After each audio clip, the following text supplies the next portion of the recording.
Assalamualaikum warahmatullahi wabarakatuh. Selamat pagi anak-anak. Alhamdulillah hari ini kita berjumpa kembali. Mudah-mudahan kalian semua ada dalam keadaan sehat walafiat. Hari ini kita mulai pembelajaran ya. Pembelajaran hari ini tentang interaksi makhluk hidup dengan lingkungannya. Sebelum ke pembahasan tentang komponen abiotik dan biotik, kita lihat dulu pengertian lingkungan. Apa itu lingkungan? Lingkungan berasal dari kata environment yang artinya yaitu segala sesuatu di luar individu. Dan di dalam lingkungan itu terdiri dari komponen abiotik dan biotik. Yang pertama, apa itu komponen biotik? Komponen biotik itu merupakan komponen yang terdiri dari semua makhluk hidup. Contohnya manusia, hewan, tumbuhan, dan jasad renik. Jasad renik atau disebut juga mikroorganisme adalah makhluk hidup yang terdiri dari satu atau kumpulan sel yang ukurannya mikro atau kecil. Contohnya yang termasuk mikroorganisme itu adalah bakteri. Adapun yang kedua, komponen abiotik. Komponen abiotik merupakan komponen yang terdiri dari benda tak hidup. Contohnya cahaya matahari, tanah, air, udara, dan suhu. Bisa dilihat ya, itu di sana ada gambar komunitas di sungai. Di sana terdapat komponen abiotik dan komponen biotik. Nah, kita lihat mana yang termasuk komponen biotiknya di sana di sungai. Pada gambar di sana yang termasuk komponen biotiknya di antara lain ada ikan, ada kura-kura, dan ada juga tumbuhan, ada katak, dan belalang. Adapun komponen abiotiknya, di sana ada komponen abiotik, di antaranya ada air, di sungai itu ada air. Ada cahaya matahari, udara, tanah juga ada di sana. Nah, selanjutnya,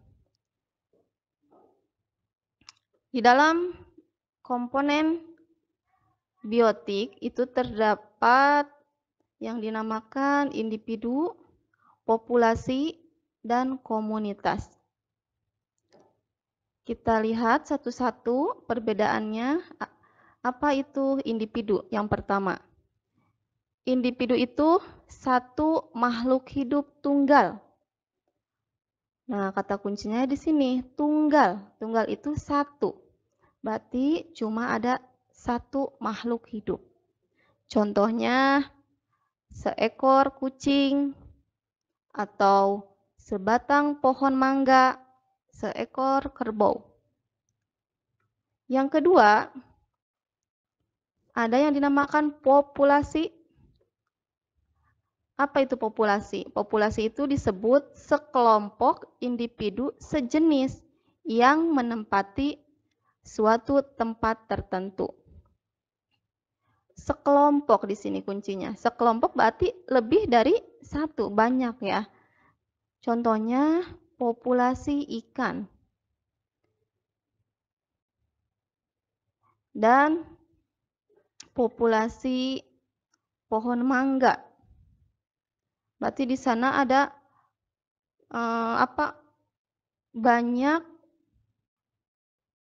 ikan, ada juga sekelompok pohon mangga, berarti di sana ada sekelompok pohon mangga. Harus sejenis ya. Jadi tidak bisa ikan digabungkan atau dikelompokkan dengan hewan lain, contohnya ikan dengan kerbau atau ikan dengan kucing gitu. Jadi harus sejenis, sama. Yang ketiga, komunitas. Komunitas itu lebih luas lagi. Artinya itu kumpulan dari berbagai macam populasi pada suatu wilayah. Kumpulan dari berbagai macam populasi berarti di sana dalam satu komunitas ada beberapa macam populasi. Contohnya yaitu ada pada komunitas kolam. Komunitas kolam, di dalam komunitas kolam itu tersusun dari beberapa populasi. Contohnya ada populasi ikannya, ada populasi cacing, dan ada juga populasi lumut.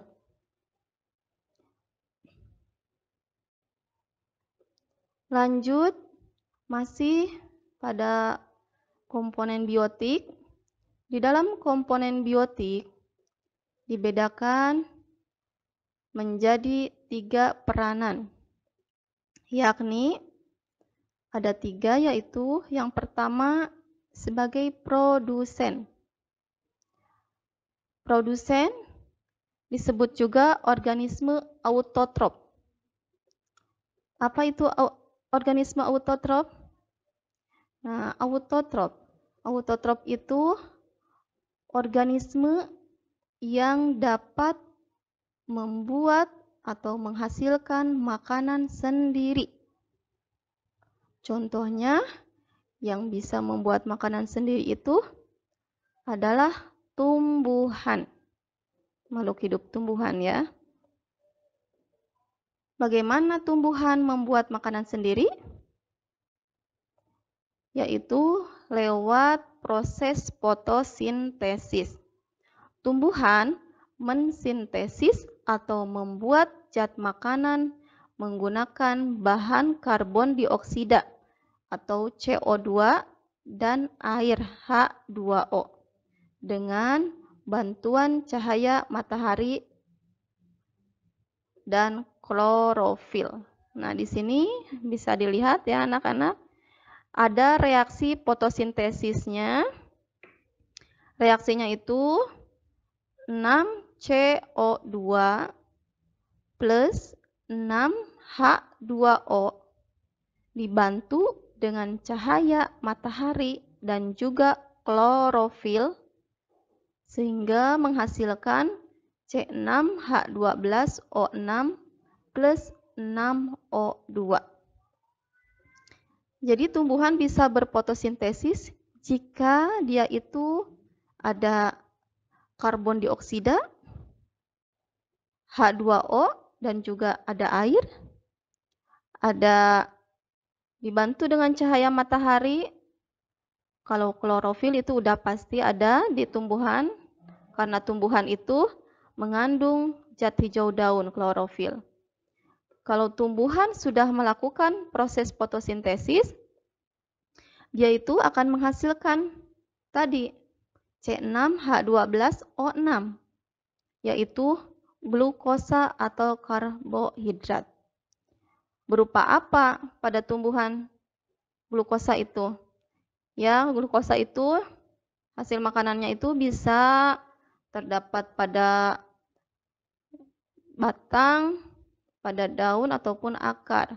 Contohnya hasil dari fotosintesis berupa buah-buahan yang nantinya bisa dimakan oleh manusia dan hewan. Dan juga selain menghasilkan karbohidrat, tumbuhan itu dari proses fotosintesis bisa menghasilkan oksigen atau O2. Makanya kalau banyak tumbuhan ya di sekitar kita itu, kenapa udaranya terasa sejuk? Karena itu tumbuhan mengeluarkan oksigen.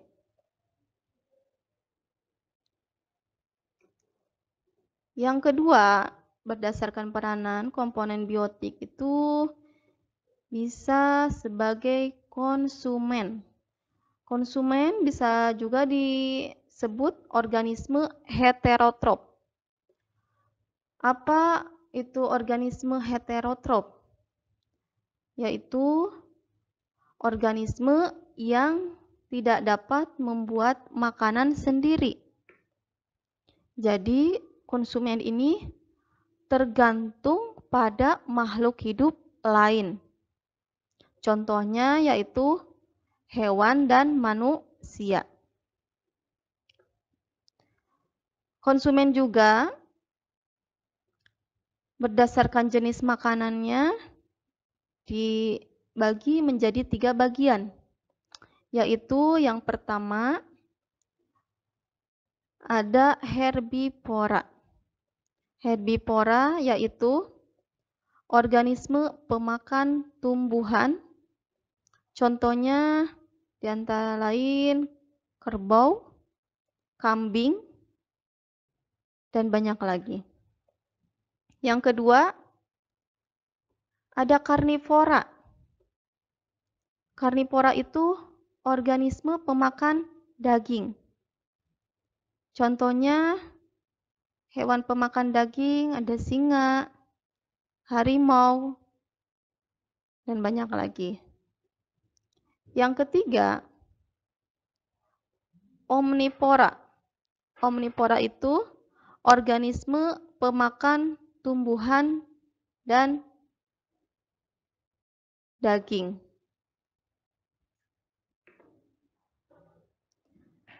Contohnya kita ya manusia itu masuknya ke omnivora. Tumbuhan oke, daging juga oke ya.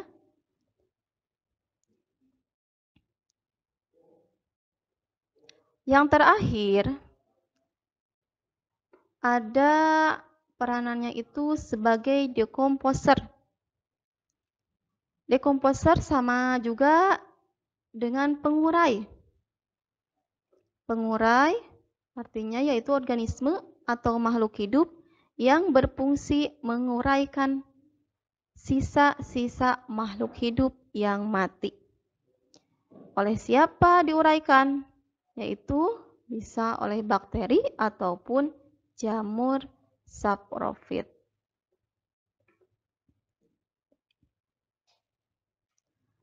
Lanjut, masih di komponen biotik. Ada interaksi antar komponen biotik. Meliputi interaksinya itu ada yang dinamakan kompetisi, ada predasi, dan simbiosis. Kita lihat satu-satu di sini. Apa itu kompetisi?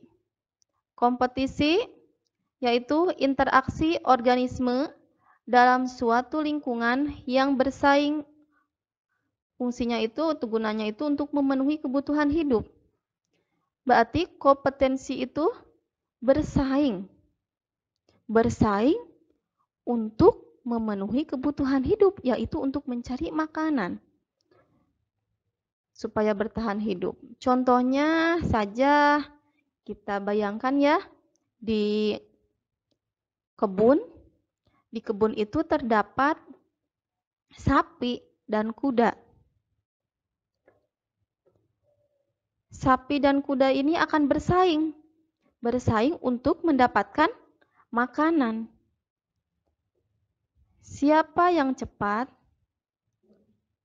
dia itu akan bertahan hidup karena akan mendapatkan makanan. Jadi di sana sapi dan kuda akan bersaing untuk mendapatkan rumput supaya mendapatkan makanan. Adapun yang kedua, predasi. Predasi, kalau di dalam predasi itu interaksi antara dua makhluk hidup, ada sebagai predator dan sebagai prey. Predator itu pemangsa dan prey yang dimangsa. Contohnya saja di hutan. Di hutan ada singa dan kijang. Siapa yang sebagai predator dan siapa yang sebagai prey? Di sini singa itu sebagai pemangsa, yaitu predator, dan kijang sebagai prey yang dimangsa. Nah, jadi di hutan itu berarti nanti akan terjadi predasi. Ada yang dimangsa dan ada yang memangsa. Dan yang ketiga, ada yang dinamakan simbiosis. Simbiosis itu pengertiannya hubungan antara dua makhluk hidup. Dalam kehidupan, terdapat 3 bentuk simbiosis, yaitu ada simbiosis mutualisme, simbiosis komensalisme, dan simbiosis parasitisme. Kita bahas satu-satu di sini perbedaannya. Yang pertama dulu, simbiosis mutualisme. Simbiosis mutualisme adalah hubungan antara dua organisme yang berbeda jenis dan saling menguntungkan. Jadi kalau mutualisme ini satu diuntungkan dan satu lagi diuntungkan. Jadi saling menguntungkan. Contohnya kerbau dan burung jalak. Kerbau itu diuntungkannya bagaimana? Diuntungkannya yaitu kutunya dimakan oleh burung jalak. Jadi kerbau tidak ada kutu karena kutunya udah dimakan oleh burung jalak. Burung jalak diuntungkannya yaitu mendapatkan makanan. Makanan yang dimakannya itu kutu dari kerbau itu sendiri. Jadi di sini terjadi saling menguntungkan antara kerbau dan burung jalak. Yang kedua, simbiosis komensalisme. Simbiosis komensalisme, hubungan antara dua organisme yang berbeda jenis. Yang satu diuntungkan dan yang lain tidak diuntungkan, tidak dirugikan. Contohnya saja, kalian suka melihat bunga anggrek menempel pada tumbuhan, pada pohon? Nah, kalau itu masuknya ke simbiosis komensalisme. Siapa kira-kira yang diuntungkan dan siapa yang kira-kira dirugikan di sini? Ya, yang diuntungkan itu bunga anggrek. Apa diuntungkannya? Dia diuntungkannya itu mendapatkan tempat hidup. Karena dia itu kan menempel pada tumbuhan. Anggrek ini diuntungkan, dia mendapatkan tempat hidup pada tumbuhan tersebut.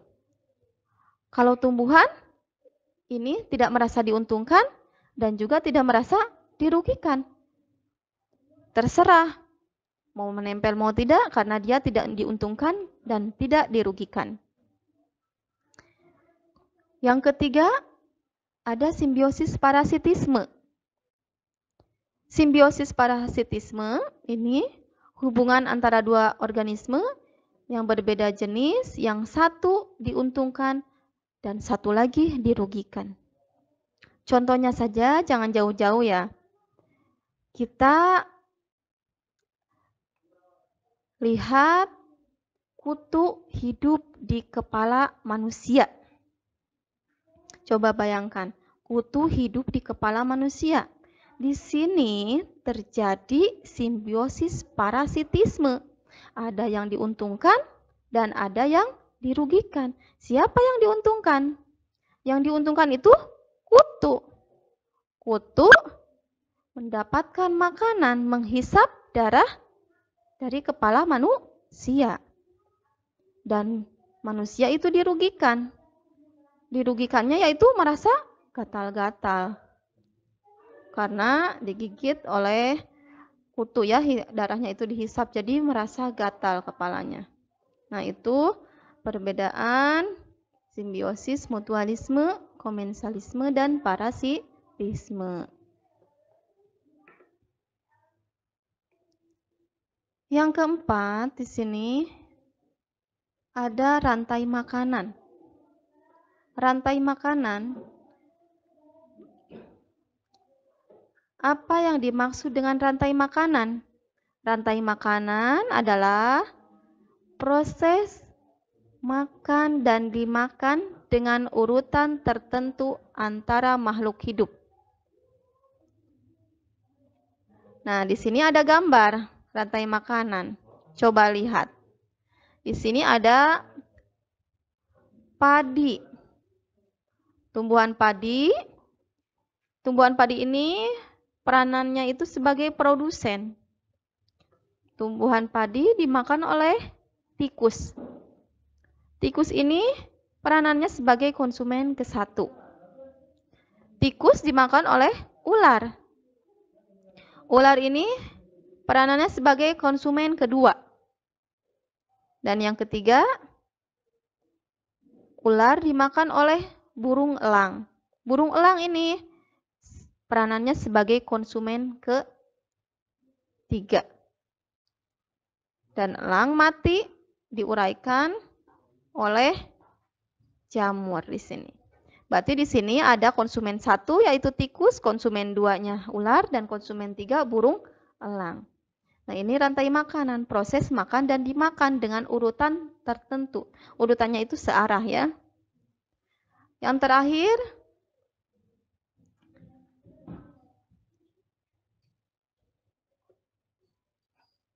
mudah-mudahan